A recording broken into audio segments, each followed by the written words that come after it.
Hi, today we're going to talk about chronic pain.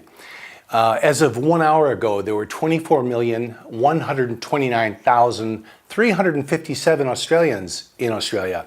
And every minute and a half, we're adding a new person. So our population is aging. 1 out of 5 people, 20% of people are suffering from chronic pain. And this is pain that predominates their life. They have to modify their lifestyle. It affects how they think. It affects their social life. It affects how they act. It affects every aspect of their world, really. Half of those people, so 10% of the population, are in such severe pain that they have to be medicated. They have to use aids like crutches or wheelchairs. They cannot work. If they work at all, it's very modified work and very part-time.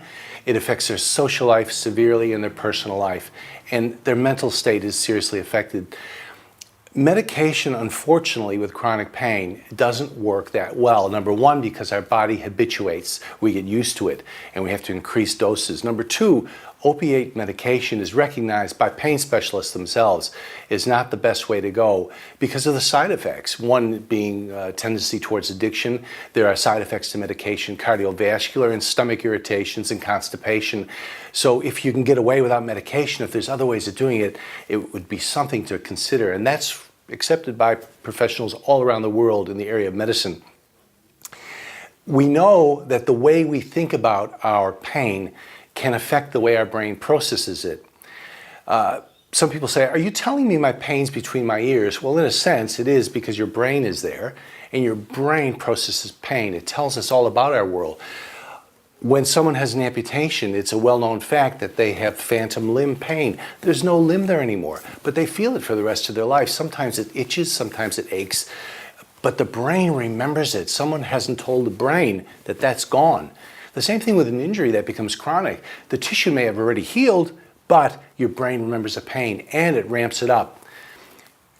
Chronic pain sufferers look at an old injury, look at low back pain, neck pain, mechanical back pain, look at cancer patients, rheumatoid arthritis. These people, we have conditions that they're not going to go away. Unfortunately, there's no medicine that is going to cure that completely. So we have to learn to deal with the hand that life has given us. We have to learn to modify our life in a way that changes the way we look at pain. We know that chronic pain affects the biology of the body, all right? So if I have a chronic low back or a knee injury, I don't exercise much anymore. I don't move anymore, so I become stiff, I decondition. I can't exercise my heart, so that actually shortens my life. So if there's ways we can deal with decreasing the physical pain, increasing the fitness, that would be good. Number two, we have to look at the emotional aspect of chronic pain. People in chronic pain, and those of us who've had it, we know it's hard to be happy. We become sad, we become depressed. We actually can get to the stage of hopelessness, and that's really quite serious. Can we change our thinking about that? The answer is yes, with help we can. And the last thing is the psychology of it. How do we think about what's going on in our life? We have one thing in our life, one sense of power, and that's the power of choice. We can't choose what life throws at us, but we can choose how we look at it, how we deal with it.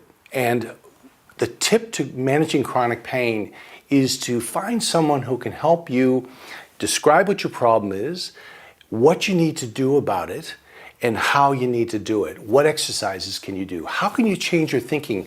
Things like cognitive behavioral therapy, relaxation therapy. These things are proven to show that a person takes a sense of control back into their life and with little baby steps start self-managing the way they look and process their pain. And unbelievably, studies show that just by changing those things in thinking, we decrease our pain levels naturally.